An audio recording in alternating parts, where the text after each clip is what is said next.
এই দেশের জাতিবাদী নেতা সামনে থেকে সরে যান, সামনে থেকে। মহাত্মা গান্ধী এবং জাতিবাদী দলের নেতাদের সঙ্গে জারবেদা জেলে পুনঃপ্রাক হয়েছিল, সেই ব্যাপারে বিস্তারিতভাবে আপনাদের আমাদের রাজ্যের কেন্দ্রীয় স্টেট কোঅর্ডিনেটর উত্তরপ্রদেশের প্রাক্তন মন্ত্রী এবং প্রাক্তন এমএলসি মাননীয় ধরমবীর সিং অশোকজি বিস্তারিত আপনি জানাবেন। তার আগে আমি বাংলায় কয়েকটি পুনঃপ্রাকের ব্যাপারে কয়েকটি কথা আপনাদের বলছি। আজকের এই মিছিলের যে বৃষ্টির পরিস্থিতি ছিল, কিন্তু আমাদের মিছিল কোনো প্রাকৃতিক দুর্যোগে পড়েনি। এর জন্য আপনাদের সকলের তরফ থেকে আমি প্রকৃতিকে আপনাদের তরফ থেকে ধন্যবাদ জানাচ্ছি। আশা করি আমাদের কোঅর্ডিনেটর মহাশয় ভাষণ পর্যন্ত এই অবস্থায় সেরকম থাকবে। সেই জন্য মেইন ওনাকে এখানে মূল বিষয় বক্তব্য দেখার জন্য সময় আমাদের দিতে হবে। তার আগে আমি কয়েকটি কথা বলছি। জন্য বাবা সাহেব বলে গেছেন যে আমাদের পুনঃপ্রাকের ধিক্কার দিবস পালন করতে মাননীয় কানশিয়ামজি 1982 সালে ভারতবর্ষের বইন মায়াবতীজির যার ফটো বিভিন্ন সোশ্যাল মিডিয়া পাবেন, যে ধিক্কার দিবস পালন করেছিলেন। আজকে বইনজির আর কানশিয়ামজি সেই আদর্শকে পাথেয় করে আজকে আমরা এই পুনঃপ্রাকের ধিক্কার দিয়ে পালনের ব্যাপারে বিস্তারিতভাবে আপনাদের সামনে বলবেন আমাদের রাজ্যের কোঅর্ডিনেটর মাননীয় ধরমবীর সিং অশোকজি। এখন আপনাদের সামনে যাতে প্রাকৃতিক দুর্যোগের কারণে তা যত তাড়াতাড়ি অসুবিধা না হয় সেই জন্য আমি মাননীয় ধরমবীর সিং অশোকজিকে তার মূল্যবান বক্তব্য রাখার জন্য অনুরোধ করছি।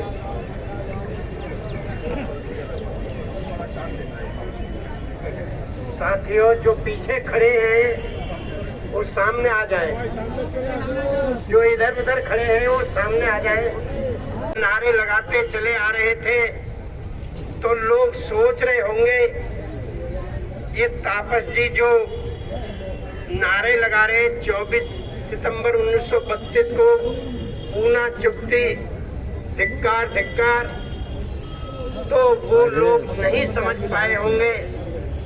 लेकिन आज यहाँ पर जो भी आसपास के लोग हैं उन लोगों के सामने मैं बताना चाहता हूँ। साथियों, इस देश में हिंदू धर्म में 4 वर्ण ब्राह्मण क्षत्रिय वैश्य शूद्र, और शूद्रों को इस देश में कोई अधिकार नहीं था, न पढ़ने का अधिकार था, न संपत्ति रखने का अधिकार था, न सम्मान का जीवन जीने का अधिकार था, और वो जानवरों जैसा जीवन जीता था।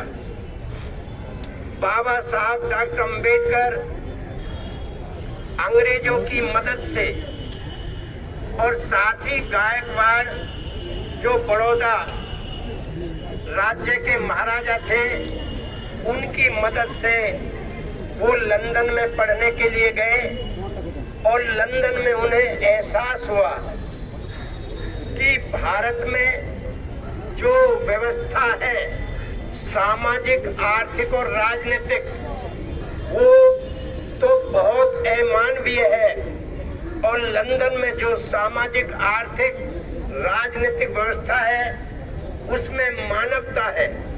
तो उन्होंने अंग्रेजों से कहा कि भारत में भी आप लोगों को लोकतंत्र की स्थापना करनी चाहिए। तो अंग्रेजों ने बाबा साहब की बात को माना और भारत में लोकतंत्र की स्थापना करने के लिए यहाँ पर 1919 में इंडिया इंडिपेंडेंट एक्ट बनाया। उसके बाद 1935 में बनाया, और इस देश में लोकतंत्र की स्थापना के लिए प्रयास शुरू हुए। तो बाबा साहब डॉक्टर अंबेडकर ने इस देश के शूद्रों के लिए कुछ डिमांड रखी अंग्रेजों के सामने। अंग्रेजों ने बाबा साहब की बात मानकर एक साइमन कमीशन का गठन किया 4 फरवरी 1927 को, और उसने भारत में आकर सर्वे करना शुरू किया। लेकिन गांधी जी और उनके चेलों ने साइमन कमीशन का विरोध किया। साइमन कमीशन वापस जाओ, गो बैक साइमन कमीशन। जब वो वापस नहीं गया तो उसने सर्वे शुरू कर दिया। तो गांधी जी और गांधी जी के चेलों ने शूद्र समाज को 2 भागों में बांट दिया, अछूत और सछूत। सछूतों से कहा गया, अगर तुमने डॉक्टर अंबेडकर के समर्थन में साइमन कमीशन को अपनी गवाही दी तो तुम हमेशा के लिए नीच और कमीन बन जाओगे। और ये लोग सब बहकाए में आ गए और इन्होंने बाबा साहब का साथ नहीं दिया। लेकिन अछूतों ने बाबा साहब की बात मानकर उनका साथ दिया। तो साइमन कमीशन ने अपनी रिपोर्ट पेश की ब्रिटिश पार्लियामेंट में कि भारत में शूद्र समाज 2 भागों में बटा हुआ है, एक अछूत है, एक सछूत है। सछूत गांधी का समर्थन करते हैं, अछूत डॉक्टर अंबेडकर का समर्थन करते हैं, और उनकी दयनीय हालत बहुत खराब है। तो इस रिपोर्ट पर 1930, 31, 32 में ब्रिटिश पार्लियामेंट में राउंड टेबल कॉन्फ्रेंस हुई, जिसे गोलमेज सम्मेलन के नाम से जाना जाता है। उस गोलमेज सम्मेलन में 3 साल तक लगातार बहस चली। बाबा साहब ने अछूतों का प्रतिनिधित्व रखा और अंग्रेजों ने 18 अगस्त 1932 को बाबा साहब की बात को माना और कम्युनल अवार्ड की घोषणा की, जिसे सांप्रदायिक पंचायत के नाम से जाना जाता है। उसमें जो अधिकार था वो था कि शेड्यूल कास्ट और शेड्यूल ट्राइब्स के लोग, अछूत और आदिवासी, डबल वोट का अधिकार होगा इन्हें। इनको जो वैश्य मताधिकार है, बालिग मताधिकार, वो इनको हासिल होगा। जब ये अधिकार मिल गया और पास हो गया ब्रिटिश पार्लियामेंट में, तो गांधी जी ने वहीं पर खड़े होकर उस निर्णय का विरोध शुरू कर दिया। मर जाऊंगा पर मैं भारत में इसको लागू नहीं होने दूंगा। और जब गांधी और बाबा साहब भारत में आए तो गांधी जी ने आंदोलन शुरू कर दिया। तो गांधी जी ने जब आंदोलन शुरू किया तो अंग्रेजों ने गांधी जी को उठाकर येरवडा जेल में बंद कर दिया, जो पूना के अंदर है। और जब वहां बंद हो गए तो गांधी ने वहीं पर आमरण अनशन शुरू कर दिया कि दलितों को जो अधिकार मिले हैं मैं उन्हें लागू नहीं होने दूंगा। गांधी जी ने कभी देश को आजाद करने के लिए आमरण अनशन नहीं किया, सिर्फ अछूतों के अधिकारों को छीनने के लिए उन्होंने अपना आंदोलन शुरू किया। तो कांग्रेस के लोगों ने अगले दिन अखबारों में छपवा दिया कि गांधी जी के प्राण खतरे में हैं, उनको बचाओ। सारे कांग्रेस के नेता बाबा साहब डॉक्टर अंबेडकर के पास इकट्ठे होकर आए और उन्होंने कहा, गांधी जी के प्राण खतरे में हैं, इनको बचाओ। बाबा साहब ने कहा, एक गांधी मर जाएगा तो क्या भारत खाली हो जाएगा? मेरे तो करोड़ों लोगों के गले पे आरा चल जाएगा। मुझे लैंप पोस्ट पर लटका दो, लेकिन मैं कभी झुकूंगा नहीं। तो अगले दिन से बड़ी चालाकी से इन लोगों ने अछूत समाज की बस्तियों में हमले शुरू कर दिए। उनकी झोपड़ियां जलाई जाने लगी, अछूतों के कत्लेआम शुरू हो गए। जो कहते थे कि तुम हिंदू हो, वे ही उन हिंदुओं पर जुल्म करने लगे। तो ऐसा हिंदू धर्म हमारे किस काम का, जिसमें हमको मानवता न हो, हमें अधिकार न मिलते हो, हमको नीच समझा जाता हो, हमारे साथ अत्याचार किए जाते हो, हमें मूंछ रखने पर हमारी हत्या कर दी जाती है, घड़े का स्कूल में पानी छूने पर हमारी हत्या कर दी जाती है। तो ऐसा धर्म हमें मंजूर नहीं है। तो बाबा साहब अलग थलग पड़ गए। बाबा साहब पर पूरा दबाव डाला गया। बाबा साहब को मजबूर होकर दुखी मन से गांधी के साथ यरवड़ा जेल में समझौता करना पड़ा, जिसे पूना पैक्ट के नाम से जाना जाता है। उसमें हमारे सारे अधिकार छिन गए और फिर हमको वैसा कहीं वैसा हमें झेलना पड़ा जैसा इस देश में व्यवस्था थी। लेकिन फिर भी बाबा साहब डॉक्टर अम्बेडकर ने जब संविधान लिखा तो संविधान में बाबा साहब डॉक्टर अम्बेडकर ने बालिग मताधिकार को जारी कर दिया। जो भी 18 वर्ष से ज्यादा का होगा, चाहे वो गरीब है चाहे अमीर है, जमीन वाला चाहे बेजमीन वाला है, हिंदू है चाहे मुसलमान है, महिला है चाहे पुरुष है, राजा है चाहे फकीर है, सबको एक वोट का अधिकार होगा और एक वोट की गिनती एक होगी, चाहे राजा डाले चाहे मजदूर डाले, और जिसका ज्यादा वोट होगा उसका राज होगा। लेकिन आज भी इस देश के बहुसंख्यक लोग, SC, ST, OBC के लोग, माइनॉरिटी के लोग अपने इस वोट के अधिकार को नहीं जानते। वो समझते हैं कि बीजेपी हमारी सुरक्षा करेगी, हमारे राम मंदिर बनाएगी, TMC हमारी सुरक्षा करेगी, हमको खाना खिलाएगी, कांग्रेस हमारी सुरक्षा करेगी, CPM हमारी सुरक्षा करेगी। अरे ये चारों पांचों पार्टियां अलग अलग नहीं है, ये पांचों पार्टियां एक है, अंदर से एक है। और ये इस देश की गैर बराबरी वाली व्यवस्था को बनाए रखना चाहते हैं, जिसके लिए बाबा साहब डॉक्टर अम्बेडकर ने 25 नवंबर 1949 को संविधान सभा में ये बात कही थी कि जब 26 जनवरी 1950 को इस देश का संविधान लागू होगा, उस दिन इस देश के लोग, इस देश के नागरिक दोहरे विषम भरे माहौल में जीवन जी रहे होंगे। एक तरफ राजनीति में समानता होगी, 1 मैन 1 वोट, 1 वोट 1 वैल्यू, और दूसरी तरफ सामाजिक और आर्थिक क्षेत्र में ये लोग गैर बराबरी का जीवन जी रहे होंगे। जब तक इस देश की स्वतंत्र सरकार इस देश की आर्थिक और सामाजिक गैर बराबरी को बराबरी में परिवर्तन करने के लिए कोई कदम नहीं उठाती, जब तक इस देश की आजादी का कोई मतलब नहीं होगा।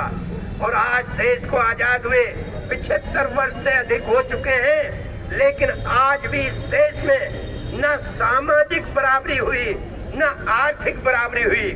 आर्थिक क्षेत्र में एक व्यक्ति अरबों खरबों रुपए का मालिक बनकर वो ऐसो आराम का महलों में बैठकर जीवन जीता है, वहीं दूसरा व्यक्ति दूसरी तरफ 2 वक्त के भोजन के लिए तड़प रहा होता है। और सामाजिक क्षेत्र में एक व्यक्ति जाति के नाम पर बहुत बड़ा सम्मान पाता है, वहीं दूसरी तरफ दूसरा व्यक्ति जाति के नाम पर बहुत बड़ा अपमान सहता है। आज भी इस देश के अंदर जो ये चाहे बीजेपी अपनी सरकार बनाए, चाहे TMC बनाए, चाहे कांग्रेस बनाए, चाहे CPM बनाए, किसी भी प्रधानमंत्री ने, किसी ने भी इस देश के अंदर इस सामाजिक और आर्थिक गैर बराबरी को बराबरी में परिवर्तन करने के लिए कभी आंदोलन नहीं चलाया। कभी इस देश के अंदर जातवाद को खत्म करने के लिए आंदोलन नहीं चलाया। कभी इस देश के अंदर मानवता का आंदोलन नहीं चलाया। कभी इस देश के अंदर इस खाई को बांटने का कभी आंदोलन नहीं चलाया, सब लोगों ने मूर्ख बनाया है। और इस देश की ये चारों पार्टियां, इन्होंने इन गरीबों को फुटबॉल बना के रख दिया है। गरीब चाहे किसी भी समाज का है, किसी भी जाति का है, गरीब गरीब होता है और गरीब का शोषण होता है, गरीब पर अत्याचार होता है, गरीब को कमजोर को अन्याय सहना पड़ता है। क्यों? क्योंकि इन लोगों ने, इन गरीब लोगों ने, इन पार्टियों के जो इनकी सोच है उसके बारे में कभी नहीं सोचा। आज इन्होंने गरीब लोगों को फुटबॉल बनाकर रख दिया है। फुटबॉल का मैच आपने देखा होगा, दो पाले होते हैं, दो टीम होती है। इधर की टीम ने किक मारी बॉल में, बॉल दूसरे पाले में चली जाती है। उधर से किक मारी तो बॉल दूसरे पाले में चली जाती है। बॉल दोनों पालों में किक खाती खाती घूमती रहती है। यही हाल इस देश के गरीबों का है। इन गरीबों ने कांग्रेस को वोट देकर उसकी सरकार बनाई। कांग्रेस ही बोले, अरे ये क्या जाने राजनीति, ये तो सीधे साधे लोग हैं, भोले भाले लोग हैं। मारा इनमें किक लगी, चोट लगी, दर्द हुआ, बोले गलती हो गई। इससे तो टीएमसी ठीक है, इससे तो सीपीएम ठीक है। सीपीएम को वोट दिया, उसको सरकार बनाई, तो उन्होंने किक मारी। ये क्या जाने राजनीति। फिर बोले ये भी गलती हो गई। फिर इन्होंने टीएमसी को वोट दिया, ममता जी को मुख्यमंत्री बनाया, तो उन्होंने भी इनमें किक मारी। तो ये भी अब बहुत चिल्ला रहे हैं और कह रहे हैं बीजेपी वाले ठीक है। नहीं, इन चारों में से एक भी ठीक नहीं है। ना मोदी जी ठीक है, ना राहुल जी ठीक है, ना सीपीएम वाले ठीक है, ना ममता जी ठीक है। ये सब के सब लोग इन गरीबों का इस्तेमाल करते हैं। 5 किलो राशन खिलाने में इनका सारा वोट ले लेते हैं। इनको थोड़ा थोड़ा जो रेवड़ी बांट कर और इनको बहका करके इनका वोट ले लेते हैं और 5 साल तक फिर इनमें किक मारते रहते हैं। ये क्यों होता रहता है? क्योंकि इन चारों पार्टियों ने तुम्हारे SC, ST, OBC, माइनॉरिटी, गरीबों में, कमजोरों में इन्होंने चमचे पैदा कर रखे हैं। जो मानवर कांशीराम साहब ने चमचा एज किताब लिखी थी, उसके अनुसार इस देश के अंदर हर पार्टी वालों ने चमचे पैदा कर दिए हैं और ये गरीबों के बीच में से निकल के थोड़े थोड़े लालच में आकर इन गरीबों का वोट बेच देते हैं। इसलिए आप लोगों को इन चमचों से सावधान रहना है और ये देखना है कि ये चारों पार्टी जो हमें किक मार रही है, आज मैं तुम्हें किक खाने वाला नहीं, किक मारने वाला बनाने के लिए आया हूँ। मार दो मैं चारों के, तुम्हारा उद्धार हो जाएगा। निकल पड़ो गांव-गांव में, निकल पड़ो पाड़े-पाड़े में, जा करके हर जगह बता दो कि ये चारों पार्टियां हमारे मतलब की नहीं है। अगर हमारी कोई पार्टी है तो बहुजन समाज पार्टी है और बहुजन समाज पार्टी की नेता राष्ट्रीय अध्यक्ष बहन कुमारी मायावती जी जब उत्तर प्रदेश की मुख्यमंत्री बनी थी तो उन्होंने वहां पर जितनी भी सरकारी जमीन थी उसके 5-5 एकड़ के पट्टे और कब्जे प्रत्येक भूमिहीन को न जाति देखी न धर्म देखा, हर भूमिहीन को आवंटित किया। आज यूपी में जाओ देखो, हर व्यक्ति के पास अपनी जमीन होगी। और बहन जी ने कहा दूसरे खेतों में चाष मत करो, अपने खेत में चाष करके चाष करो। लेकिन बंगाल में आप लोग इतने दिन से वोट देते आए सीपीएम को, टीएमसी को, कांग्रेस को, क्या कभी इन्होंने आपको एक एकड़ जमीन का पट्टा दिया? कभी नहीं दिया और ये आपको इस्तेमाल करते रहते हैं। बहन कुमारी मायावती जी ने उत्तर प्रदेश में जितने गुंडे बदमाश गरीब कमजोरों पर जुल्म करते थे उन सबको उठाकर जेल के अंदर बंद किया। 1,61,000 गुंडों को जेल में बंद किया, जमानत नहीं होने दी। और यही नहीं, बहन कुमारी मायावती ने नौजवान युवकों को 35 लाख नौकरियां दी थोड़े से कार्यकाल में। और मोदी जी ने वादा किया था हम 2 करोड़ नौकरी देंगे। अरे 2 करोड़ छोड़ो, 60 लाख नौकरियों को खा गए। जबरदस्ती रिटायरमेंट लेने को मजबूर किया।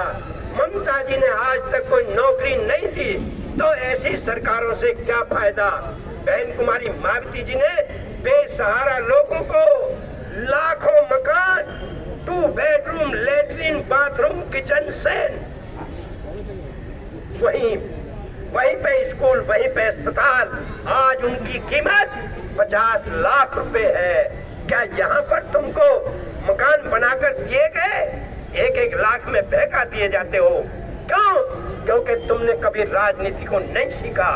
आज मैं आपको बताना चाहता हूँ, ममता जी को डर मोदी का नहीं है, मोदी जी को डर ममता का नहीं है, मोदी ममता को डर राहुल का नहीं है, राहुल को डर ममता मोदी का नहीं है।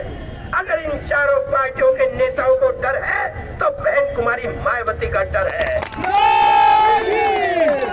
ये ना आ जाए राजनीति में, ये ना आ जाए पीएम बनकर, ये ना आगे आ जाए, तो बहन जी को रोकने के लिए और इन्होंने हर तरह की चाल चलते हैं। इसलिए आज बहन कुमारी मायावती जी ने न एनडीए को साथ दिया है, न इंडिया का साथ दिया है, क्योंकि ये दोनों एक है, एक अलग अलग नहीं है, दोनों नूरा कुश्ती लड़ रहे हैं।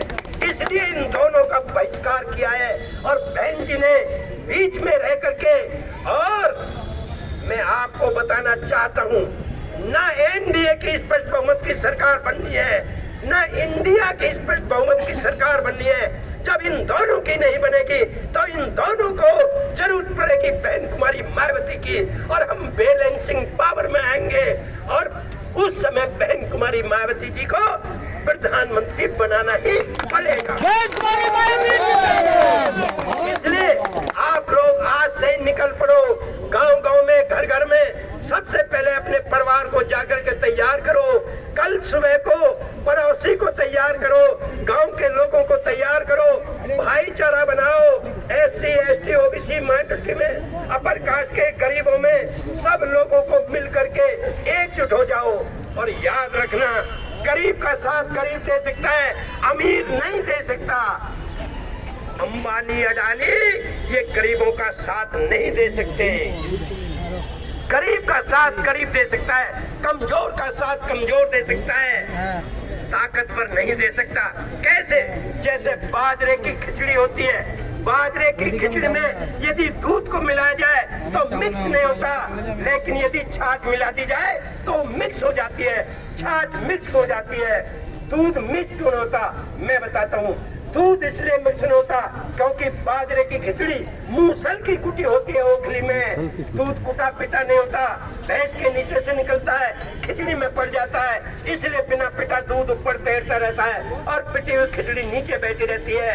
मट्ठा मिक्स हो जाता है, मट्ठा मिक्स इसलिए हो जाता है, अगर बाजरे की खिचड़ी मूसल की कुटी होती है तो छाछ भी रही की पिटी हुई होती है, दोनों पिटे पिटों का मेल हो जाता है। तो SC, ST, OBC माइनॉरिटी ये सब पिटे हैं, कोई ज्यादा पिटा है, कोई कम पिटा है। इसलिए मैं कहता हूँ, जो पिटने वाले लोग हैं, जो गरीब लोग हैं, वे सब एकजुट हो जाओ और हाथी का बटन दबा जाओ, तुम्हारा उद्धार हो जाएगा।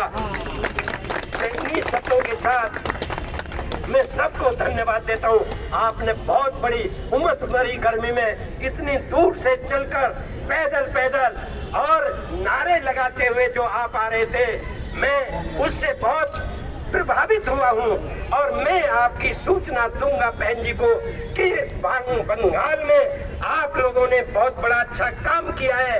इन्हीं शब्दों के साथ धन्यवाद। जय भीम, जय भारत, नमो बुद्धाय, खुदा हाफिज। जय भीम, जय भारत, जय भीम, जय भारत, दस बदल दो, ताज बदल दो, मेहमानों का राज बदल दो, दस बदल दो, ताज बदल दो, मेहमानों का राज बदल दो। সকলকে বহুজন সমাজ পার্টির কর্মী হিসাবে যে সাথ দিয়েছেন এবং প্রাকৃতিক আমাদের এই মিছিলে সহযোগিতা করেছে।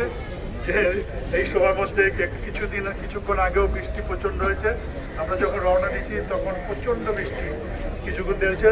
এর জন্য আপনাদের সবাইকে এই গরমের মধ্যে এই আসার জন্য ধন্যবাদ জানাচ্ছি এবং এই বলে এখানেই আমরা শেষ করছি। জয় ভীম, জয় ভারত। जिंदाबाद बीएसपी जिंदाबाद जय भीम जय भारत बहन कुमारी मायावती जी जिंदाबाद बहन कुमारी मायावती जी जिंदाबाद बहन कुमारी मायावती जी तुम्हारे जनाई नील नील नील सलाम बाबा साहेब अमर रहे कांसीराम जी अमर रहे मुकुंद मंडल अमर रहे भूषण ठाकुर अमर रहे जय भीम जय भारत जय भीम जय भारत